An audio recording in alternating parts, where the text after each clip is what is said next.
Okay, so I'm just reading, The Essential Ken Wilber here. I've had this book for years, and every now and again I'll go back and read old stuff.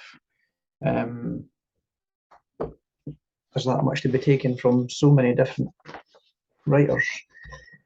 But I thought I'm halfway through reading this chapter, and I just thought I'd make a video on it because it's quite phenomenal, and I think it will help a lot of people, including me.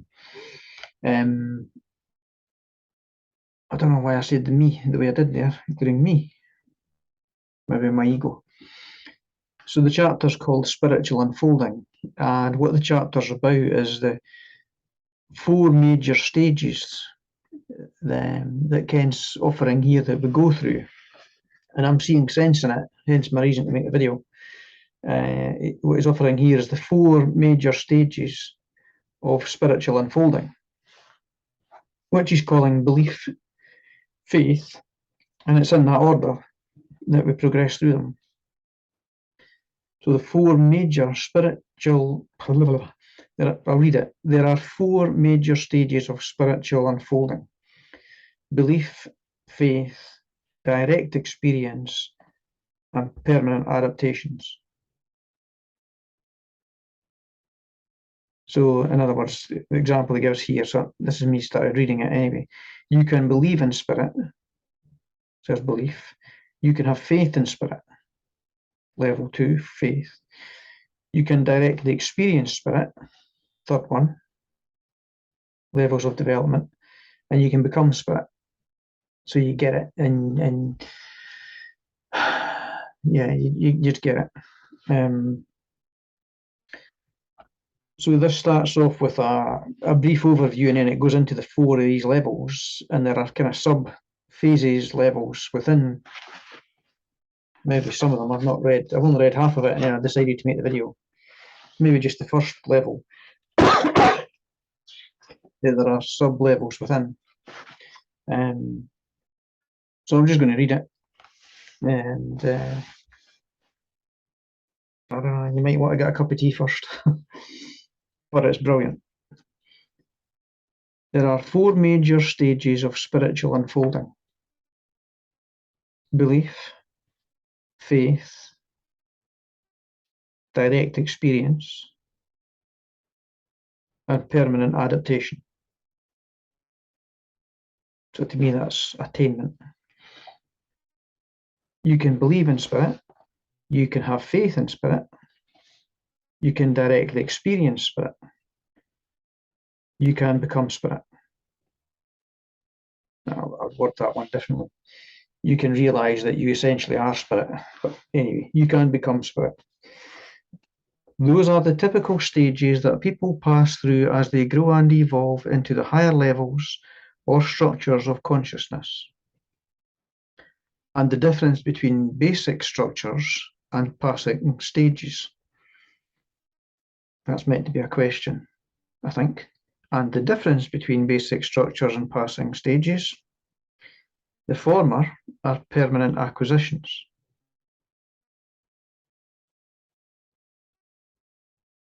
The latter are temporary phases. Matter, body, mind, subtle soul, and causal spirit are all basic structures of consciousness. Once they emerge, they tend to remain in existence as permanent capacities. Even enlightened beings have physical bodies with which they eat and minds with which they can think. And they continue to enter the subtle dream state, but they do so consciously. They still have subtle level phenomena, but now seen from a higher level, the causal witness and non-dual one taste. But during development, individuals go through various phases as the overall basic structures emerge. And these phases or stages tend to be temporary, passing, and transitional. We speak of the toddler stage, for example, where the infant learns to walk using the body.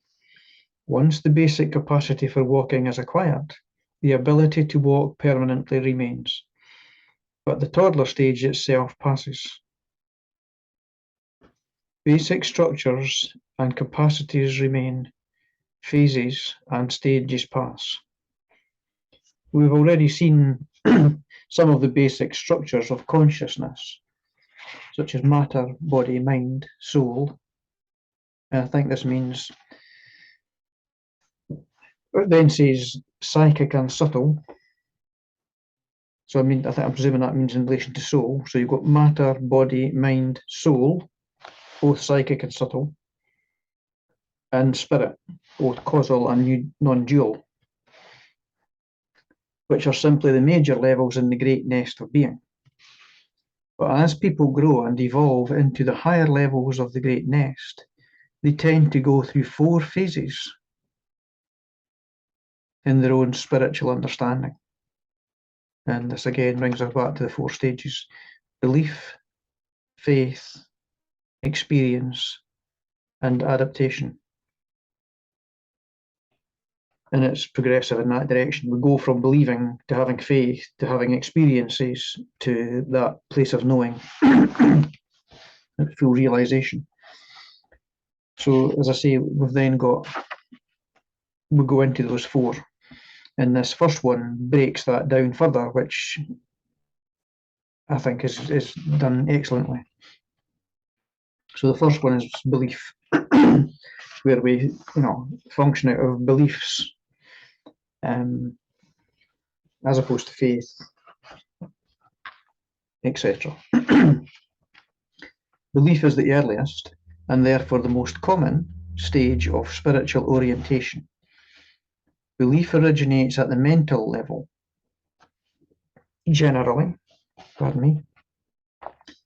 since it requires images, symbols, and concepts, but the mind itself goes through several transitional phases in its own development.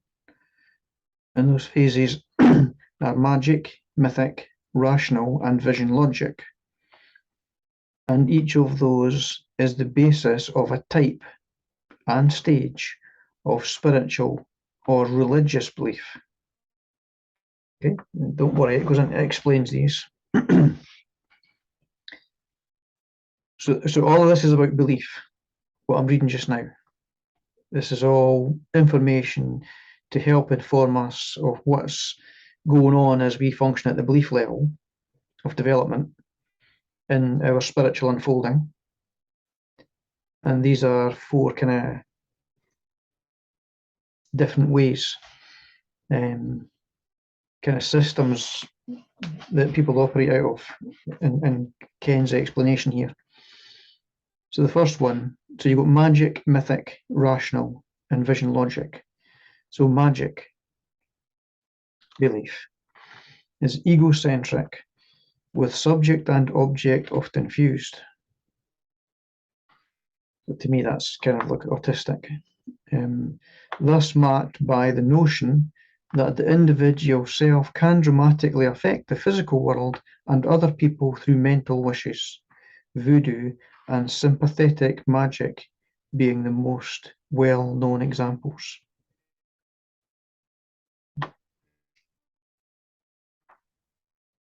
Sounds a bit like almost kind of a self-godly level. So the second level, mythic belief, which is always sociocentric, ethnocentric. Since different people, so to me, I don't know if you need this explained or not, but maybe I'm just breaking it down for myself. So the mythic belief, which is always sociocentric and ethnocentric, as I'm sure you'll get, sounds like it's saying influenced by, influences us individually due to our respective societies and ethnicities, kind of culture, etc. Since different people have different myths that are mutually exclusive. So if Jesus is the one and only saviour of humankind, then Krishna is kaput.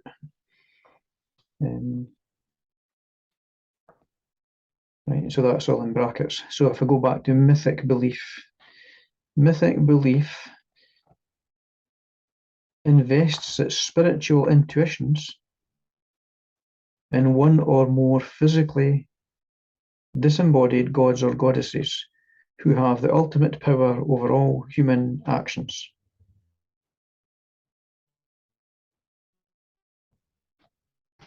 Okay, I think that's straightforward. And then the third one is rational. So this is, again, a third but higher level of belief functioning. Rational belief. To the extent that reason chooses to believe at all, attempts to demythologize religion and portray God or the goddess not as an anthropomorphic deity, but as an ultimate ground of being.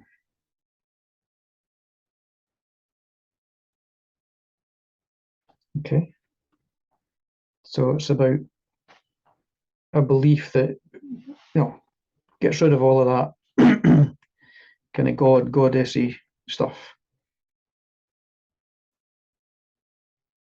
I'm trying to mind the theology term.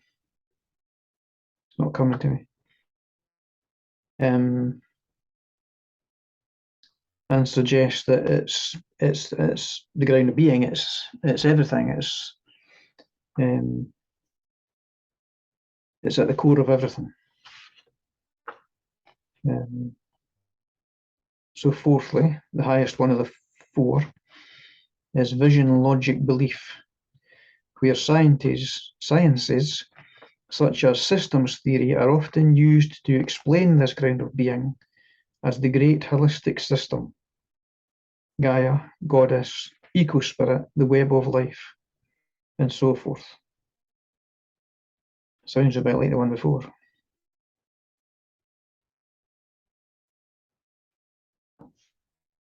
So I'm going to read through the four of them again. And then I'll just continue into it. In fact, I'll read the whole bit on belief again. Belief is the earliest and therefore the most common stage of spiritual orientation. Belief originates at the mental level, generally since it requires images, symbols, and concepts. But the mind itself goes through several transitional phases in its own development: magic to mythic to rational and vision logic. And each of those is the basis of a type and stage of spiritual or religious belief.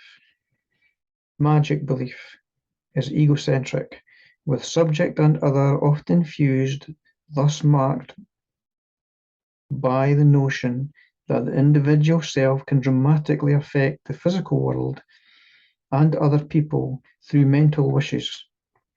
Voodoo and sympathetic magic being the most well-known examples. Mythic belief, and again it's in brackets this part, which says, which is always sociocentric / ethnocentric, since different people have different myths that are mutually exclusive. If Jesus is the one and only saviour of humankind, Krishna is kaput.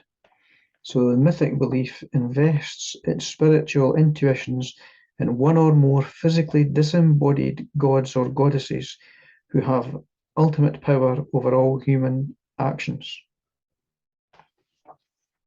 Number 3, rational belief. To the extent that reason chooses to believe at all, attempts to demythologize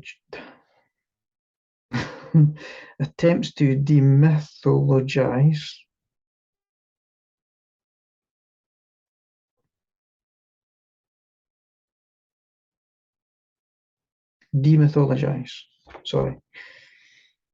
To the extent that reason chooses to believe at all, attempts to demythologize religion and portray God or the goddess not as anthropomorphic and not as an anthropomorphic deity, but as an ultimate ground of being.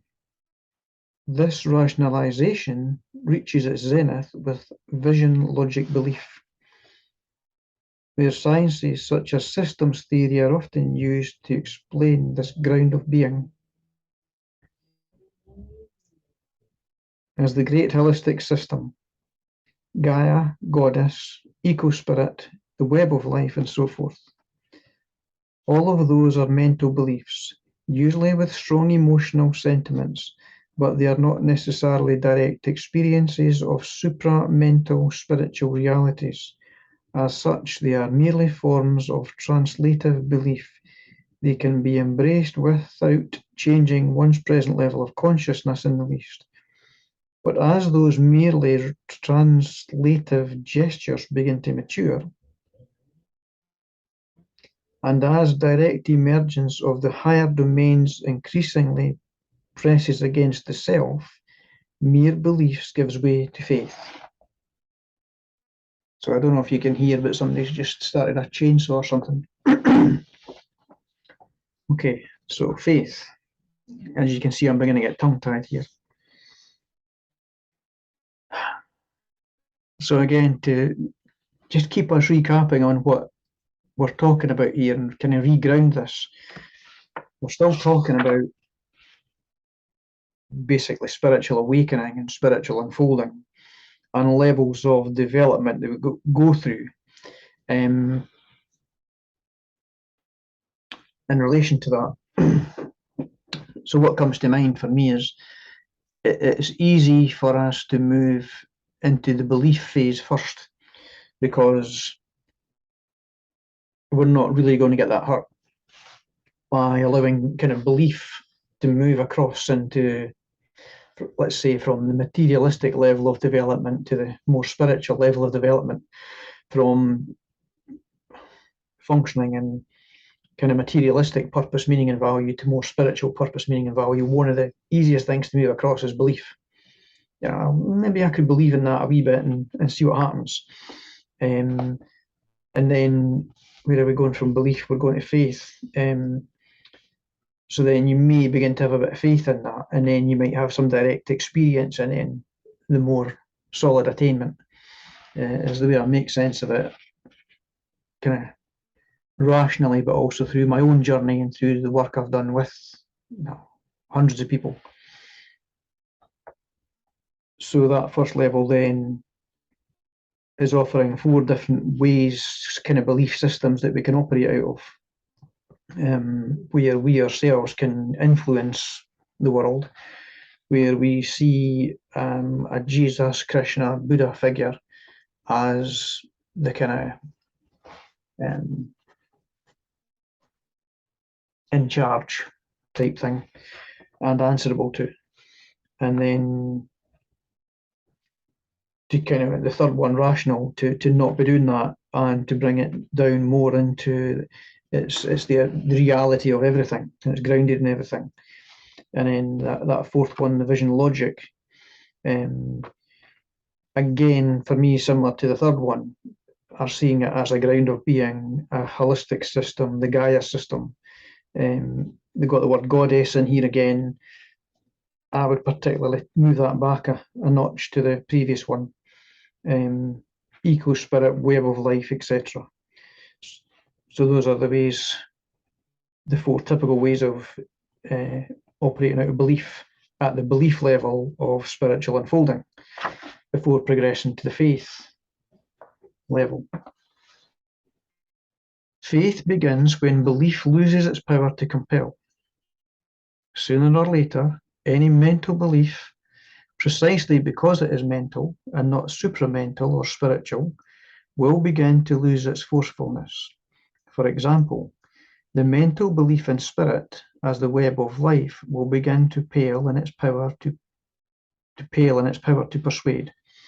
No matter how much you keep believing in the web of life, you still feel like a separate, isolated ego, beset with hope and fear. You try to believe harder, it still doesn't work.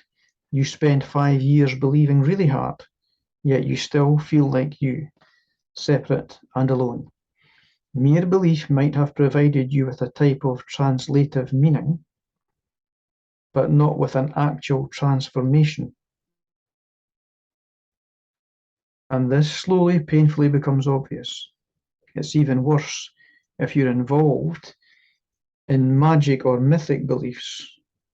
So that's one of those 4 levels, because not only do these not transform you, they act as a regressive force in your awareness, moving you not toward but away from the trans-rational. And this is something I've been trying to help people see. So let's look at that again, okay? Mere belief might have provided you with a type of translative meaning, but not with an actual transformation. And this slowly, painfully becomes obvious. It's even worse if you're involved in magic or mythic beliefs, because they don't transform you, they hold you back. So magic and mythic. Magic is when you think you can influence the world, and mythic is when you're caught in, like, you know, Jesus is the only savior type thing. When you're functioning at those levels, it's easy to hold yourself back rather than progress.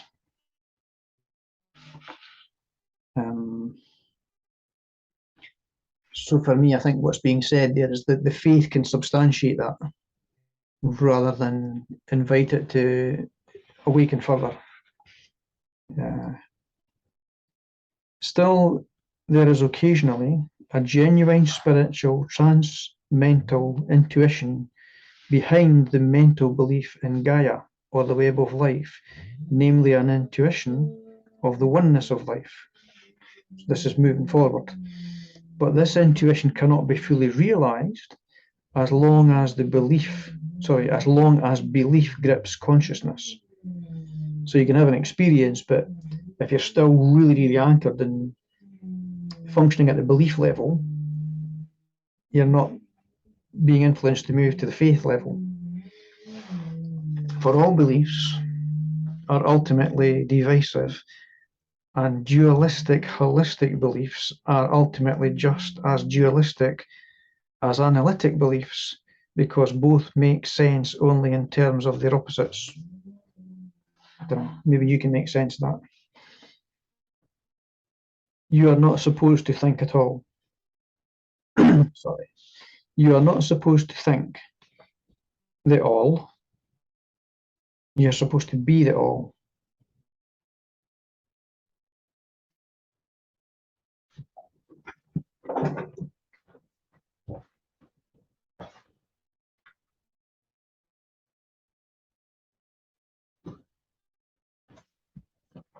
Just going to check. I think somebody's cut one of my trees down.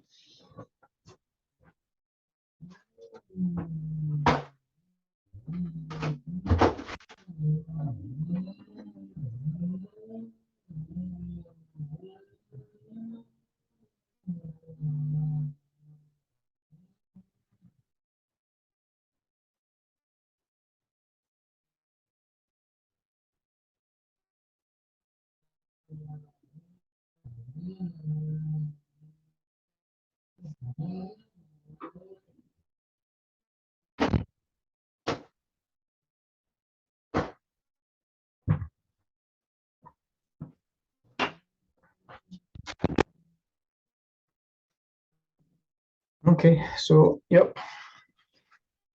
I've got 2 fellers outside as opposed to 3 fellers outside. Cutting the rest of my tree down. Big ash tree. Started rotting away at the bottom. We came into the top half of it a couple of weeks ago. Now they're out there in the rain, taking the rest of it down. So I know it's included in the video, but that's fine. That's allowed.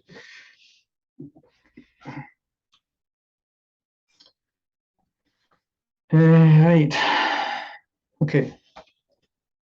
So again, a big message here. You're not supposed to think the all. So have a thought level sense of the all and oneness, the awe and wonder of it, but progress to a level of development where you're able to realize you are the all. You know, it's not going to happen. It will never happen, it says. Mere beliefs are carried, Mere beliefs are cardboard nutrition for the soul. Spiritual empty calories. And sooner or later, they cease to fascinate and console. But as I'm saying, I think all of this stuff, if you think of this from Maslow's hierarchy of needs perspective, we always want to build on what's already there, which is what this is also saying, but we also need to feel safe. We can only progress forward relative to feeling safe. So for me, there's also a safety aspect to this that Ken's not mentioning.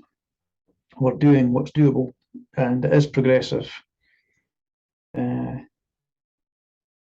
It's just a matter of the rate at which we can move. But usually between letting go of belief on the one hand and finding direct experience on the other, the person is carried only by faith. So it is, as I'm saying, like, the bridge between letting go of this one and fully stepping over here. If the belief in oneness can no longer offer much consolation, still the person has faith that oneness is there, somehow calling to him or her, and they are right. Faith soldiers on when belief becomes unbelievable, for faith hears the faint but direct calling of a higher reality, of spirit, of God, of goddess, of oneness, a higher reality that, being beyond the mind, is beyond belief.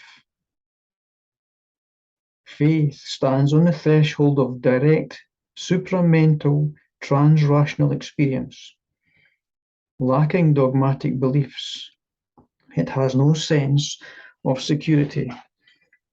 Not yet having direct experience, it has no sense of certainty. Faith is thus a no man's land, 1,000 questions, no answers.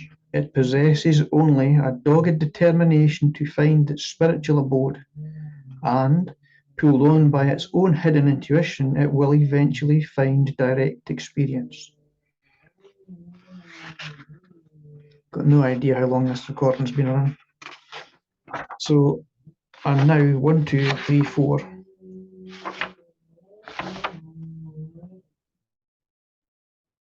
3 pages in.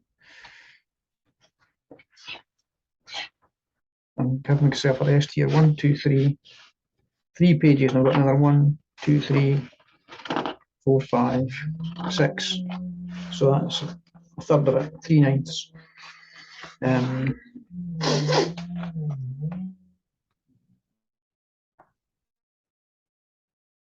Just try to decide whether to do this as separate videos. No, I'll continue. Maybe speed up a bit. So again, to recap, we're looking at spiritual unfolding. I want to keep grounding this back to what we're doing, because it's easy to not be held. Same stuff as what we're talking about here. You need to be held here to move to there, to move to there, to move to there. And I want to keep doing that even here. We're talking about spiritual awakening. We're talking about the second half of life. We're talking about midlife crisis, spiritual awakening. And there's all sorts of stuff gets caught up in that, to do with religion and spirituality and psychotherapy and life coaching and mentoring and all sorts. But essentially, it's, as I see it, we come into the world pure.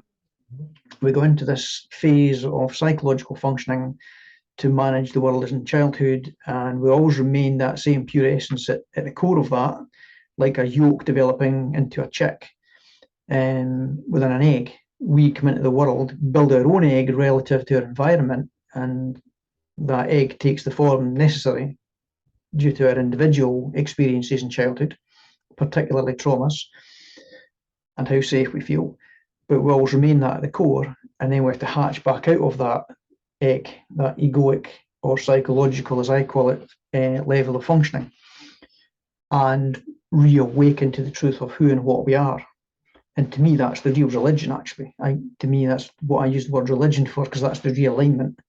And it's got nothing to do with Christianity or Buddhism, well, I'm going to say Buddhism's a religion anyway, but other religions, although they all seek to serve that. So we're talking about that phase of life, the fact that life is progressively developmental, kind of closing down as much as necessary to feel safe and then reopening to the full realization of who and what we truly are. So the chapters refer to spiritual unfolding, saying there's 4 main stages within that, where we operate at the level of beliefs, then faith, then direct experience, then move into that permanent adaptation. We've looked at belief, and we've broken it down into 4 ways or levels: magic, mythic, rational, and vision logic. That tends to begin to not hold us any longer, and we move into faith. And we can move back and use the faith to reinforce that belief level, or we can move forward if we get enough strong experiences. So for me, this again is a bit like midlife crisis, where in my midlife crisis I moved forward, whereas a lot of people in midlife crisis, I said I was going to speed the reading up, whereas a lot of people in midlife crisis move back to something that was familiar, something they can re-anchor themselves in life in. Some move forward, and the experiences I had, I think it said here at one point, I don't know where it was, that these experiences that we can have can be unwelcomed or something along those lines, where it just happens, which was my experience. So direct experience. So this is what can pull us from being caught in belief level functioning to moving towards faith, where we get that there has to be more to life than this, part of my journey, to then having experience that substantiated that there is more to life than this. Direct experience decisively answers the nagging questions inherent in faith. There are usually 2 phases of direct experience: peak experiences, PEAK, and plateau experiences. Peak experiences are relatively brief, usually intense, often unbidden, so there it is, and frequently life-changing, absolutely. They are actually peak experiences, PEEK, peeking through a keyhole, into the transpersonal, supramental levels of one's own higher potentials. Psychic peak experiences are a glimpse into nature mysticism, or gross level oneness.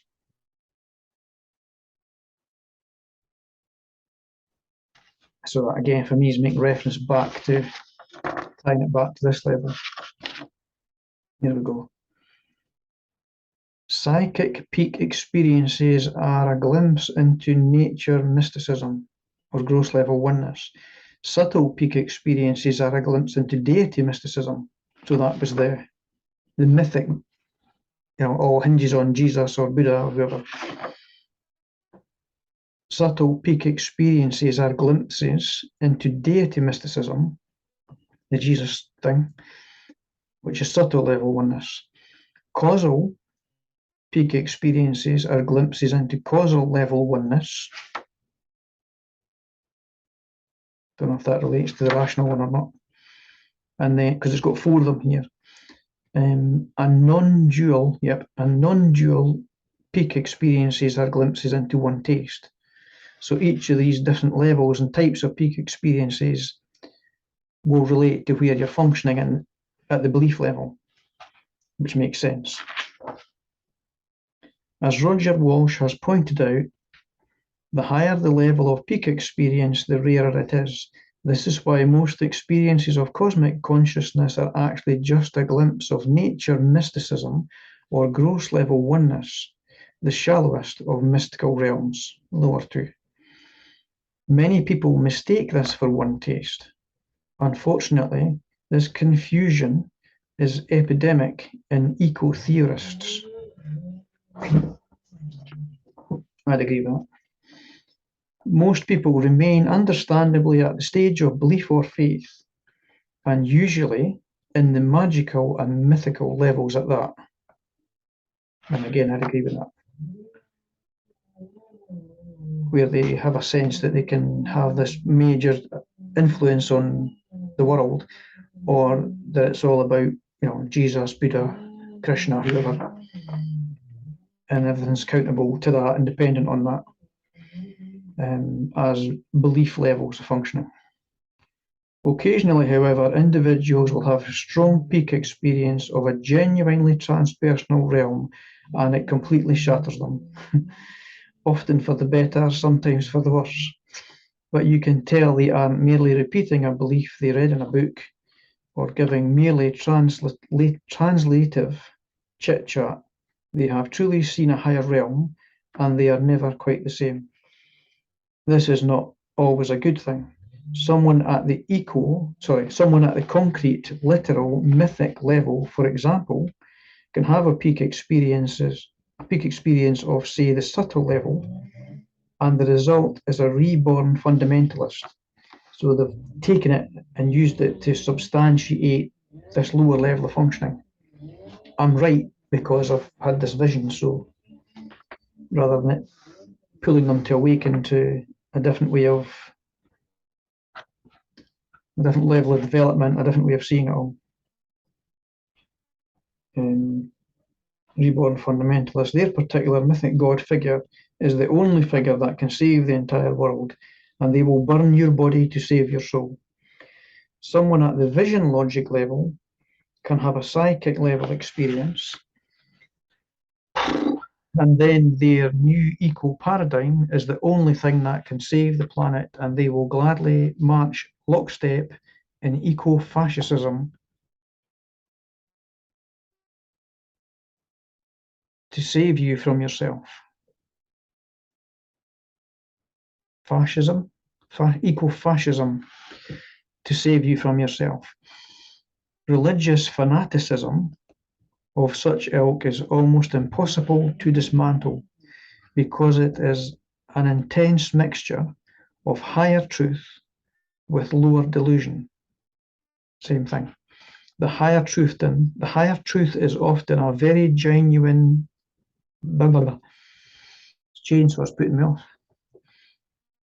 I'm sitting here thinking I need to get money sorted out to pay these guys, so I'm not fully present here. I'm partly present there. I apologize.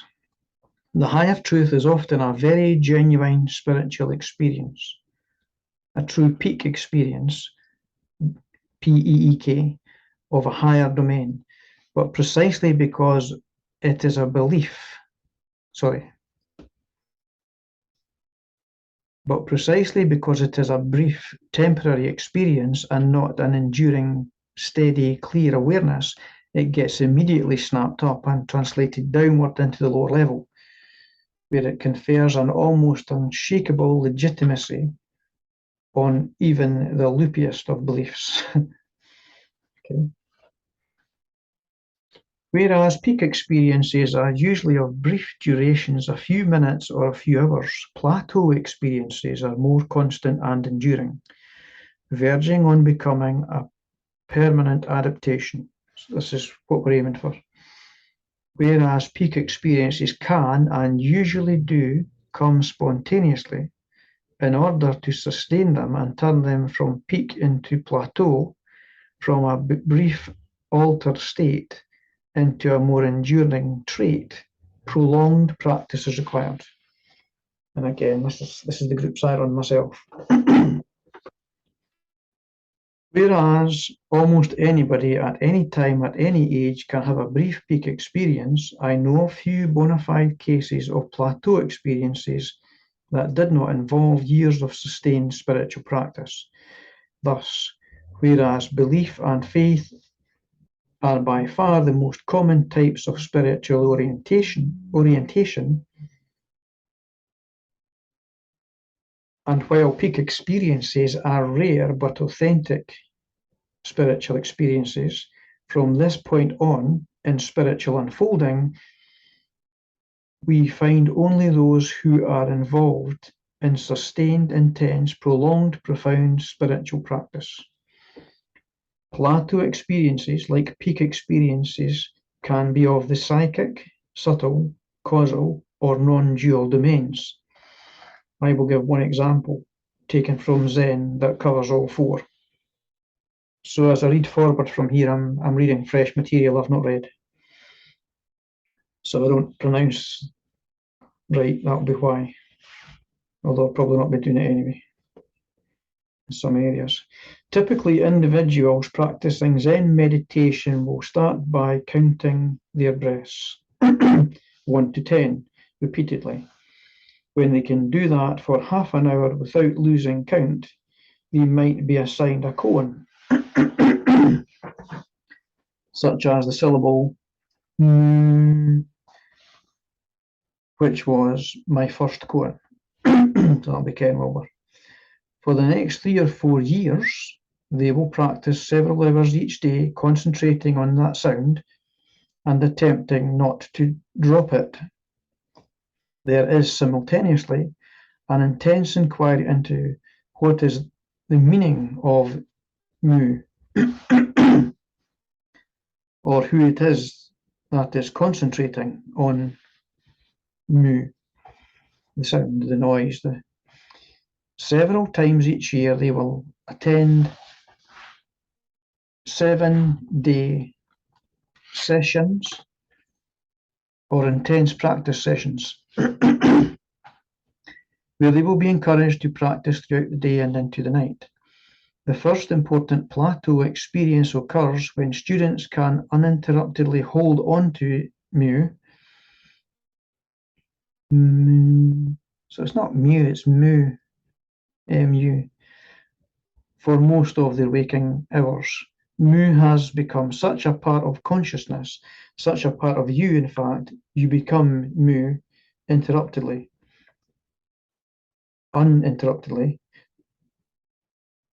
that you can hold it in awareness in an unbroken fashion all day, literally. In other words, a type of witnessing awareness is now a constant capacity throughout the gross waking state. Students are then told if they truly want to penetrate mu, they must continue working on it even during their sleep. When I first heard this, I thought it was a joke, a type of macho initiation humor of the sort. If you want to be part of the fighting first industry, to be part of the fighting first interest, if you want to become a part of the fighting first infantry, mister, you have to eat 3 live snakes. So suggesting he thought it was just some initiation ritual. I thought they were just trying to scare me. They were actually trying to help. Another 2 or 3 years and dedicated students do indeed become a subtle concentration on mu right into the dream state. There is now a constant witnessing awareness even into the subtle dream realm. At this point, as students approach the causal unmanifest or pure cessation, they are on the verge of the explosion known as Satori, which is a breakthrough from the frozen ice of pure causal absorption to the great liberation of one taste. At first, this one taste is itself a peak experience, but it too will become, with further practice, a plateau experience, then a permanent adaptation. Geez, I've still got 3.5 pages. Speed up again. Adaptation, 4th level, in spiritual unfolding. So we've gone from functioning out of beliefs to being more identified in some or other faith level, to beginning to have direct experiences, to then being able to have a sustained what would it be?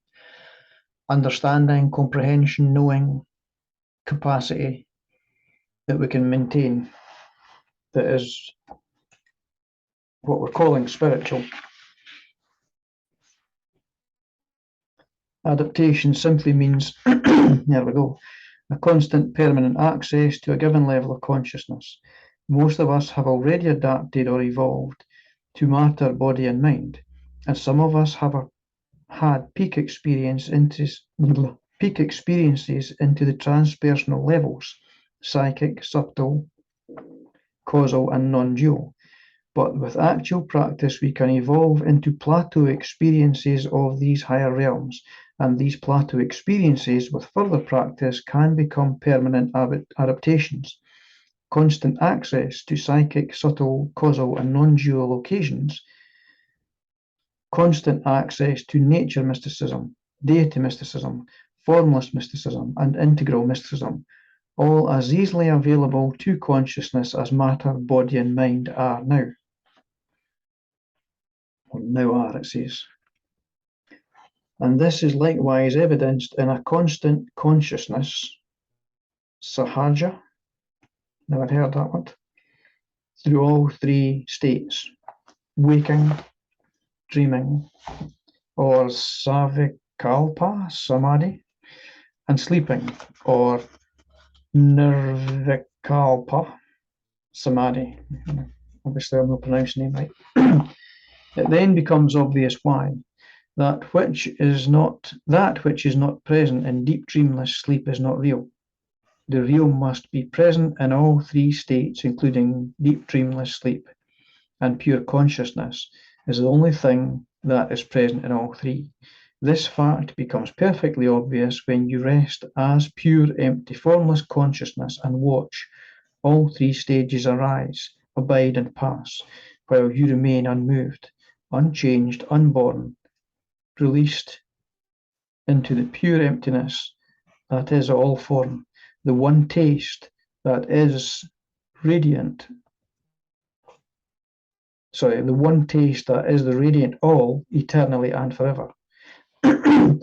Was it somebody else? Was it not yourself? Those are some of the major phases we tend to go through as we adapt to the higher levels of our own spiritual nature.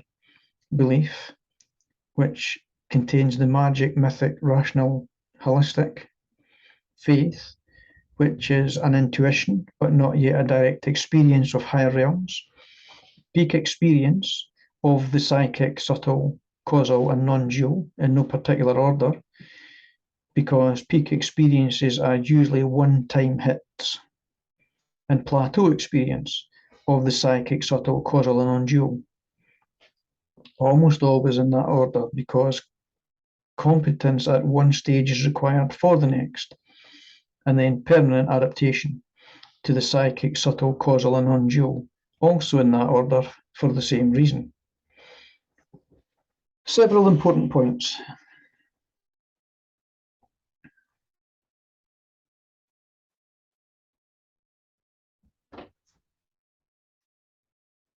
I think that was just the main limb of the tree that just thumped to the ground. I'll go for another look. Go get a cup of tea.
So as you can see, it's raining. I need to go and give you guys a hand. I'm going to leave all this in the video.